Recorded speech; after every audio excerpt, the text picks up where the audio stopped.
बहुत ही प्राचीन हिंदू ग्रंथों में छिपा है वो अद्वितीय ज्ञान जो हमारे जीवन को उद्देश्य, पूर्णता और बौद्धिकता की ओर अग्रसर करने के लिए एक अद्वितीय मार्गदर्शन प्रस्तुत करता है। इन ग्रंथों में शामिल भगवद गीता का सम्मान किया जाता है, जिनके शब्दों में हमारे आसपास के विश्व की तात्विक सत्य की खजाना छिपा होता है। आज हम उन श्रेष्ठ शिक्षाओं के दिल के बाहर निकलने वाले हैं जो हमें जीवन की मूल उपयोगिता, संतोष और बौद्धिकता की दिशा में चलने के लिए सतर्क रहने के लिए दिलचस्पी हैं। हम यहाँ हिंदू दर्शन के धनी कथनों का सफर करेंगे। हम जीवन की ओर जाने के बुनावटी तत्वों को खोजेंगे। संज्ञान और अहंकार से लेकर अज्ञान और मोह तक ये प्राचीन ग्रंथ एक अद्वितीय मार्गदर्शन प्रदान करते हैं जो समय को पार करते हैं और हमारे आत्मजीवन के अद्वितीय पथ को आलोकित करते हैं। हम हिंदू दर्शन की समृद्ध परंपरा को सहारा देते हुए उसके मूल सिद्धांतों की झलकोटी में नाविगेट करेंगे। लगाव और अहंकार से लेकर अज्ञान और भ्रांति तक ये प्राचीन ग्रंथ हमें एक हार्मोनियस और आध्यात्मिक जागरूक जीवन जीने के लिए समय के पार होने वाले मूल सिद्धांतों की खोज करने में मदद करते हैं। मान्यता कीजिए उन गहरी शिक्षाओं का जो हमारे मानव अनुभव का आदि निर्धारित करती है। आसक्ति से लेकर अहंकार, अज्ञान और मोह तक ये प्राचीन ग्रंथ समय के साथ भी आध्यात्मिक जागरूकता और आत्म अद्वितीयता की राह दिखाते हैं। मिलिए उन शिक्षाओं की गहरी खोज में जिन्होंने हमें हजारों वर्षों से मार्गदर्शन किया है। इस वीडियो में हम हिंदू ग्रंथों के शिक्षण से गहरे में जाएंगे। भगवद गीता और अन्य पवित्र ग्रंथों से खासकर ग्रहण किए गए 10 गहरे भूलों को समझने की कोशिश करेंगे जो हमारी अस्तित्व में गहरे बंधे हुए हैं। हम सबके लिए महत्वपूर्ण हैं। आपके विचारशील मानसिकता के साथ हम इस अनमोल खोज की यात्रा पर निकलेंगे जो मानवता की साक्षरता का संवाद करती है। आपके साथ रहते हुए हम पुराने और नए धार्मिकता की जगह में हमारे आत्मा के साथ गहरे और अधिक जुड़ जाएंगे। क्या आप तैयार हैं इस आलोकित खोज में शामिल होने के लिए? तो चलिए शुरू करते हैं। आपको इस वीडियो को देखने के दौरान अपने आत्मा के साथ गहरा जुड़ने के इस सफर पर आमंत्रित किया जाता है जिसमें हम हजारों सालों से चली आ रही बुद्धि के अनमोल अद्वितीयता की समझ को खोजेंगे। यदि आपके पास इस अद्वितीय सफर से संबंधित कोई और प्रश्न है या अधिक जानकारी चाहिए तो कृपया हमसे साझा करें। आपके लिए ध्यान योग से लेकर आत्मा के साक्षात्कार तक हम इस यात्रा पर अद्वितीय मार्गदर्शन प्रस्तुत करेंगे ताकि आपका जीवन और ज्ञान से परिपूर्ण हो सके। यह वीडियो हमारी प्राचीन धार्मिक धारा के रोशन हदियों की खोज में आपका स्वागत करता है जो हमारी आत्मिक और भौतिक जीवन को गहराई से समझने में मदद करता है। तो इस सामर्थ्य का उपयोग करते हुए एक महत्वपूर्ण सूचना के बिना हम अब इस अद्वितीय यात्रा की शुरुआत करते हैं। 1. अहंकार, ईगो। अहंकार यानी अपने आप को बड़ा और महत्वपूर्ण समझना हमारी पहली भूल है जिसे हमें दूर रहना चाहिए। यह भूल अकेले हमारे स्वार्थ की परवाह किए बिना कर्म करने लगते हैं और दूसरों को नीचा दिखाने का प्रयास करते हैं। श्रीमद् भगवद गीता में भगवान श्री कृष्ण का संदेश है, कर्म करो, फल की इच्छा मत करो। अहंकार फल की इच्छा को बढ़ावा देता है और कर्मों को परिणामों के लिए करने के रूप में बदल देता है। यह अहंकार को दूर करने का उपाय है और एक शांत, संतुलित और सफल जीवन की ओर एक महत्वपूर्ण कदम हो सकता है। अहंकार का अर्थ है अपने आप को बड़ा मानना और दूसरों को नीचा दिखाने का प्रयास करना। यह हमें व्यक्ति और समाज के साथ संबंध बनाने में बाधित कर सकता है और साथ ही हमारे अच्छे कर्मों को भी प्रभावित कर सकता है। गीता में इसका सुझाव है कि हमें कर्म करना चाहिए परंतु फल की इच्छा नहीं करनी चाहिए। यह संदेश हमें फल की चिंता से मुक्ति दिलाता है और हमें कर्मों को प्रेम और समर्पण के भाव से करने की सिखाता है। इसके परिणाम स्वरूप हम अहंकार को पर्याप्त समय देते हैं और हम दूसरों के साथ सहमति और सहानुभूति में रहकर अधिक सुखी और संतुलित जीवन जी सकते हैं। अहंकार को दूर करने के लिए आत्म जागरूकता और स्वाध्याय का महत्व है। हमें अपने आप को और अपने कर्मों को गहरी रूप से समझना चाहिए और समाज में हमारी स्थिति को हमारे अच्छे कर्मों के माध्यम से स्थापित करना चाहिए। कुछ और नैतिक दृष्टिकोण अहंकार को दूर करने के लिए नैतिक दृष्टिकोण भी महत्वपूर्ण है। हमें दूसरों के साथ विनम्र और आदर्श रूप से व्यवहार करना चाहिए और अपने आप को शीघ्रता से बदलने का प्रयास करना चाहिए। इसके अलावा योग और ध्यान आपको अहंकार को दूर करने में मदद कर सकते हैं क्योंकि ये आपके मानसिक स्थिति को शांति और संतुलन में लाने में मदद करते हैं। योग और ध्यान से हम अपने आप को और भी अधिक समझते हैं और अपने मानसिक अशांति को दूर करने में मदद करते हैं। अहंकार के विरुद्ध एक महत्वपूर्ण उपाय है सेवा भाव। दूसरों की सहायता करने और सेवा करने से हम अपने आप को बड़ा मानने की भूल से दूर रहते हैं। समापन स्वरूप, अहंकार एक भूल है जिसे हमें दूर रखना चाहिए। इसका अर्थ है कि हमें हमारे कर्मों को प्रेम और समर्पण के साथ करना चाहिए और दूसरों के साथ विनम्रता और सहमति में रहकर जीवन का सही मार्ग चुनना चाहिए। 2. क्रोध, एंगर। क्रोध या गुस्सा दूसरी भूल है जिसे हमें दूर रहना चाहिए। भगवत गीता में कहा गया है, क्रोध ही पाप, क्रोध ही पर्याप्त दुख है। क्रोध से तपा हुआ मनुष्य विनाश की ओर बढ़ता है। क्रोध का मतलब होता है अपने आप को बिना सोचे समझे ही रोषित होना और अपने बिना सोचे समझे आवेग के साथ कार्रवाई करना। यह आपके स्वास्थ्य को नकारात्मक तरीके से प्रभावित कर सकता है और आपके साथी और परिवार सदस्यों के साथ रिश्तों को भी बिगाड़ सकता है। गीता में यह सुझाव दिया गया है कि हमें क्रोध को दूर करने के उपायों का पालन करना चाहिए। विचारशीलता, थॉटफुलनेस, प्रामाणिकता, तजगी और विचारशीलता क्रोध को दूर करने के लिए महत्वपूर्ण है। हमें दूसरों के विचारों और भावनाओं को समझने का प्रयास करना चाहिए और अपने प्रतिक्रिया को ध्यानपूर्वक निरीक्षण करना चाहिए। योग और मेडिटेशन, योगा एंड मेडिटेशन, योग और ध्यान क्रोध को नियंत्रित करने में मदद कर सकते हैं। योग के अभ्यास से मानसिक शांति और शारीरिक स्वास्थ्य का विकास होता है, जिससे हम गुस्से को कम कर सकते हैं। संवाद और सहमति, कम्युनिकेशन एंड अंडरस्टैंडिंग, सहमति और संवाद का महत्व भी अत्यधिक है। हमें दूसरों के साथ समझौता करने की क्षमता और सहमति का भाव बनाने का प्रयास करना चाहिए। क्रोध की भूल को दूर करने के लिए हमें समझना चाहिए कि यह हमारे द्वारा लिया गया कार्य और निर्णय को कितना प्रभावित कर सकता है और क्या नुकसान पहुंचा सकता है। उपयुक्त स्थिति, अप्रोप्रिएट रिस्पॉन्स, अच्छी तरह से सोचकर और सही समय पर क्रोध का सामयिक नियंत्रण करना चाहिए। क्रोध का अनुचित प्रयोग हमारे लिए हानिकारक हो सकता है, इसलिए हमें सभी स्थितियों में शांति और सावधानी से प्रतिक्रिया देनी चाहिए। क्रोध को नियंत्रित करने के लिए आपके सोचने का तरीका और आपके व्यवहार का संज्ञान होना चाहिए और यह सुनिश्चित करने के लिए कि आप अपने आप को और दूसरों को नुकसान नहीं पहुंचाते हैं। क्रोध की भूल को दूर करने के लिए यह उपाय हमें अपने जीवन में शांति, सफलता और सुख की ओर एक महत्वपूर्ण कदम बढ़ा सकते हैं। 3. लोभ, ग्रीड। लोभ या लालच एक अन्य महत्वपूर्ण भूल है जिससे हमें दूर रहना चाहिए। भगवत गीता में बताया गया है कि लोभ से आने वाली चिंता और कष्ट होता है और यह हमारे आत्मा को प्राप्त सुख से दूर करता है। लोभ का मतलब होता है और अधिक चाहना और अपने आत्मिक भलाई के लिए दूसरों के साथ अन्यायपूर्ण रूप से व्यवहार करना। इसका परिणाम होता है कि हम आत्मिक सुख की तलाश में बदलते हैं और दूसरों की संतुष्टि और खुशी को अनदेखा करते हैं। गीता में सुझाव दिया गया है कि हमें आत्मसंयम और दान की भावना बढ़ानी चाहिए। आत्मसंयम, सेल्फ कंट्रोल, आत्मसंयम लोभ को दूर करने के लिए महत्वपूर्ण है। यह हमें अपनी इच्छा शक्ति को नियंत्रित करने में मदद करता है और हमें संतुष्टि का एहसास दिलाता है। दान, चैरिटी, दान करने से हम लोभ को दूर करने के साथ ही दूसरों की सहायता करते हैं। यह हमारे आत्मिक सुख को बढ़ावा देता है और हमें दूसरों के साथ सहयोग करने का अवसर प्रदान करता है। संवाद और संज्ञान, कम्युनिकेशन एंड अवेयरनेस, लोभ को दूर करने के लिए हमें दूसरों के संज्ञान और आदर्श से संवाद करने का प्रयास करना चाहिए। इससे हम दूसरों की जरूरतों को समझते हैं और उनके साथ सहयोग करने का अवसर मिलता है। लोभ की भूल को दूर करने के लिए हमें यह समझना चाहिए कि संतोष और सहयोग करने में ही असली खुशी छिपी होती है और यही हमारे आत्मा को शांति देता है। लोभ को दूर करने के लिए यह उपाय हमारे जीवन में संतुष्टि, सफलता और समृद्धि की ओर एक महत्वपूर्ण कदम बढ़ा सकते हैं। 4. क्रोध, हेट। क्रोध या नफरत एक और महत्वपूर्ण भूल है जिसे हमें दूर रहना चाहिए। नफरत से केवल दूसरों को हानि होती है, बल्कि यह हमारे अंदर की शांति को भी प्रभावित करता है। गीता में सुझाव दिया गया है कि हमें सर्वत्र समंजन का भाव बढ़ाना चाहिए। सामंजन, कंपैशन, सामंजन और दया नफरत को दूर करने के उपाय हैं। हमें दूसरों के दुखों की समझ करना चाहिए और उनके साथ सहानुभूति और सहयोग करने का प्रयास करना चाहिए। ध्यान और तपस्या, मेडिटेशन एंड ऑस्टेरिटी। ध्यान और तपस्या क्रोध को नियंत्रित करने में मदद कर सकते हैं।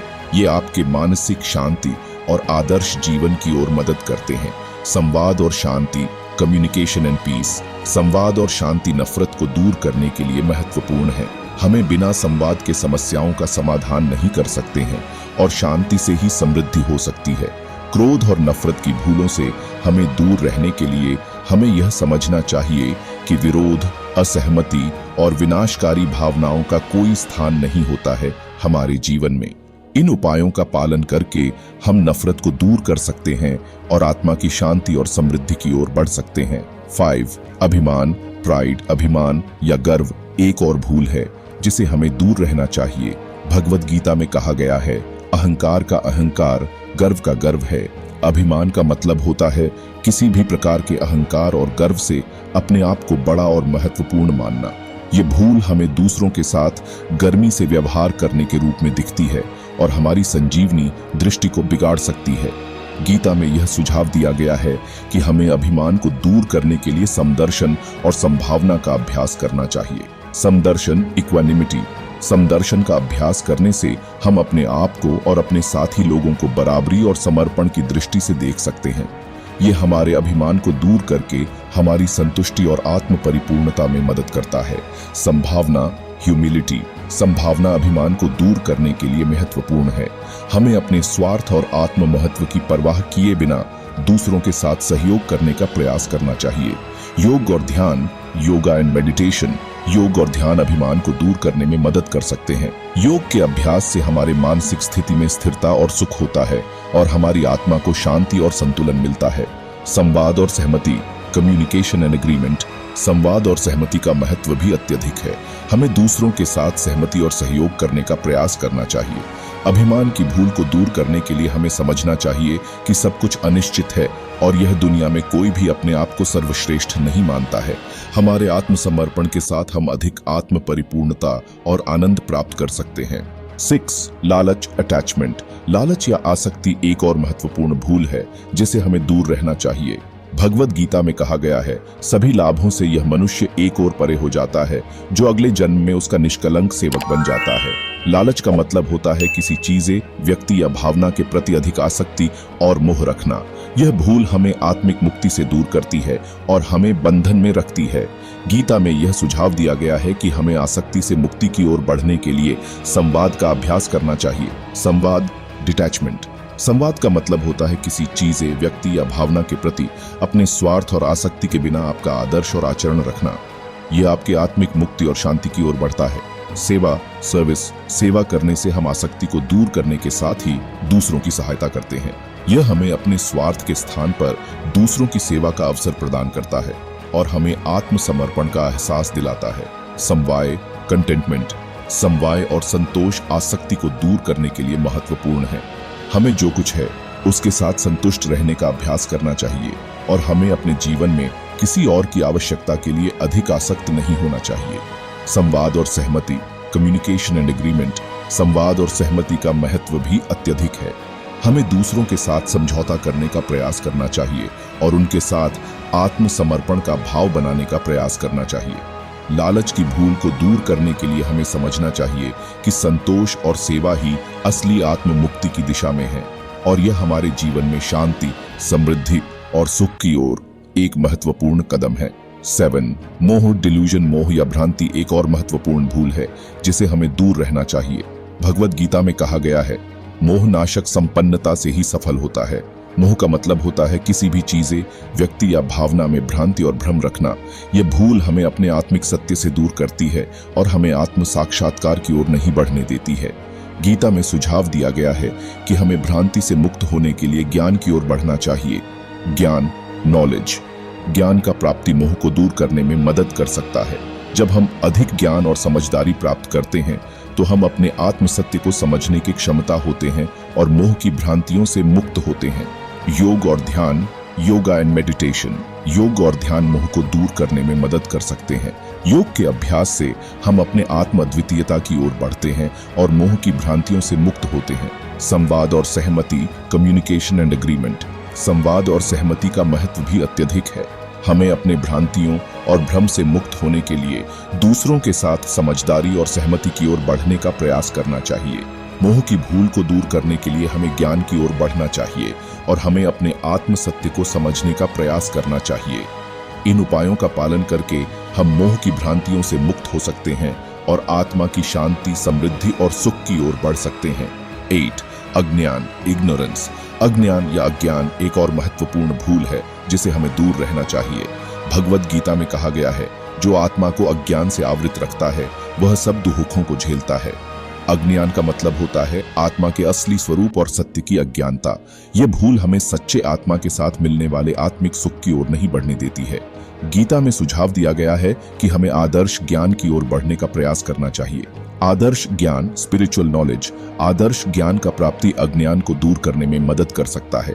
जब हम अधिक आत्मिक ज्ञान प्राप्त करते हैं तो हम अपने आत्मा के सत्य को समझने की क्षमता होते हैं और अज्ञान की अज्ञानता से मुक्त होते हैं। योग और ध्यान, योगा एंड मेडिटेशन, योग और ध्यान अज्ञान को दूर करने में मदद कर सकते हैं। योग के अभ्यास से हम अपने आत्मा के अद्वितीय स्वरूप की ओर बढ़ते हैं और अज्ञान की अज्ञानता से मुक्त होते हैं। संवाद और सच्चाई, कम्युनिकेशन एंड ट्रूथ, संवाद और सच्चाई का महत्व भी अत्यधिक है। हमें आत्मिक ज्ञान और सच्चाई की ओर बढ़ने के लिए समझदारी और सच्चाई की ओर बढ़ने का प्रयास करना चाहिए। अज्ञान की भूल को दूर करने के लिए हमें आदर्श ज्ञान की ओर बढ़ना चाहिए और हमें अपने आत्म सत्य को समझने का प्रयास करना चाहिए। इन उपायों का पालन करके हम अज्ञान की अज्ञानता से मुक्त हो सकते हैं और आत्मा की शांति, समृद्धि और सुख की ओर बढ़ सकते हैं। 9. अभाव, लैक ऑफ सेल्फ रियलाइजेशन। अभाव या स्व साक्षात्कार की कमी एक और महत्वपूर्ण भूल है जिसे हमें दूर रहना चाहिए। भगवद गीता में कहा गया है, जो अपने आप को नहीं जानता वह सब दुखों में ही डूबा रहता है। अभाव का मतलब होता है आत्मा के अद्वितीय स्वरूप की कमी। यह भूल हमें आत्म अनुभव और सत्य के साथ मिलने वाले आत्मिक सुख की ओर नहीं बढ़ने देती है। गीता में सुझाव दिया गया है कि हमें स्व साक्षात्कार की ओर बढ़ने का प्रयास करना चाहिए। स्व साक्षात्कार, सेल्फ रियलाइजेशन, स्व साक्षात्कार का प्राप्ति अभाव की भूल को दूर करने में मदद कर सकता है। जब हम अपने आत्मा के सच्चे स्वरूप को समझते हैं तो हम सच्चे सुख और संतोष की ओर बढ़ते हैं। योग और ध्यान, योगा एंड मेडिटेशन, योग और ध्यान अभाव की भूल को दूर करने में मदद कर सकते हैं। योग के अभ्यास से हम अपने आत्म स्वरूप की ओर बढ़ते हैं और स्व साक्षात्कार के रास्ते पर अग्रसर होते हैं। संवाद और सच्चाई, कम्युनिकेशन एंड ट्रूथ, संवाद और सच्चाई का महत्व भी अत्यधिक है। हमें स्व साक्षात्कार की ओर बढ़ने के लिए समझदारी और सच्चाई की ओर बढ़ने का प्रयास करना चाहिए। अभाव की भूल को दूर करने के लिए हमें स्व साक्षात्कार की ओर बढ़ना चाहिए और हमें अपने आत्म सत्य को समझने का प्रयास करना चाहिए। इन उपायों का पालन करके हम अभाव की भूल को दूर कर सकते हैं और आत्मा की शांति, समृद्धि और सुख की ओर बढ़ सकते हैं। 10. अविद्या, ईगो एंड इग्नोरेंस। आखिरी और सबसे महत्वपूर्ण भूल है, वह है अविद्या या आत्म अज्ञान। भगवद गीता में कहा गया है, आत्म अज्ञान के कारण ही सब दुख उत्पन्न होते हैं। अविद्या का मतलब होता है आत्मा के अद्वितीय स्वरूप की अनजानी और आत्म अज्ञान। यह भूल हमें आत्मा के सच्चे स्वरूप की ओर नहीं बढ़ने देती है और हमारे आत्म साक्षात्कार की राह को रोकती है। गीता में सुझाव दिया गया है कि हमें आत्मज्ञान की ओर बढ़ने का प्रयास करना चाहिए।